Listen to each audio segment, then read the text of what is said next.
वो चाहे पलटी मारे, चाहे यू टर्न ले, चाहे जितना बदल जाए, उनके बयान को करोड़ों लोगों ने सुना है और कई चैनल से उन पर चर्चा भी की है।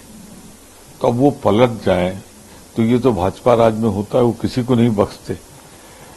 विरोधियों पे ईडी लगा देंगे, सीबीआई लगा देंगे, इनकम टैक्स लगा देंगे, पुराना इतिहास किसी का खोल के रख देंगे। तो अब इंद्रेश जी के साथ क्या हुआ मुझे नहीं मालूम, लेकिन सारे देश ने देखा कि इंद्रेश जी ने जिन्हें अहंकारी बताया था, इंद्रेश जी ने जिन्हें घमंडी बताया था, आज वो पलट रहे अपने बयान से। तो पलट जाए, उससे उनके राष्ट्रीय चरित्र का पता लगता है कि देश के प्रति इतना समर्पित है। लेकिन ये आरएसएस का कैरेक्टर नहीं है। क्यों ऐसा कर रहे हैं ये तो वही बता सकते हैं, मैं नहीं कह सकता। कौन सी कोर उनकी दबती है ये तो वो जाने।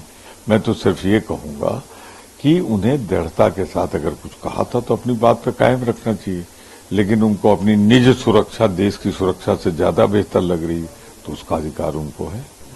देखिए, पेपर लीक का मामला, भारतीय जनता पार्टी और पेपर लीक दोनों एक दूसरे के पूरक है। ये मध्य प्रदेश से शुरू हुआ था व्यापम से। अब नीट का आप सबको मालूम है, ये ग्रेस मार्क कहां से आ गया। उसके बाद सुप्रीम कोर्ट ने संज्ञान ले लिया, सुप्रीम कोर्ट को गलत लगा, अब उन्होंने आदेश दे दिया। अब शिक्षा मंत्री कह रहे हैं किसी की गलती ही नहीं, कहीं पेपर नहीं लीक हुआ, तो साल भर कहां से आ गया। तो अगर आप देखें इन सब चीजों को तो कहीं न कहीं से लगता है कि जैसे प्रधानमंत्री को इन सब चीजों की चिंता नहीं, वो इटली घूम रहे हैं या लाखों छात्रों का भविष्य फंसा हुआ, वो इटली में सेल्फी ले रहे हैं।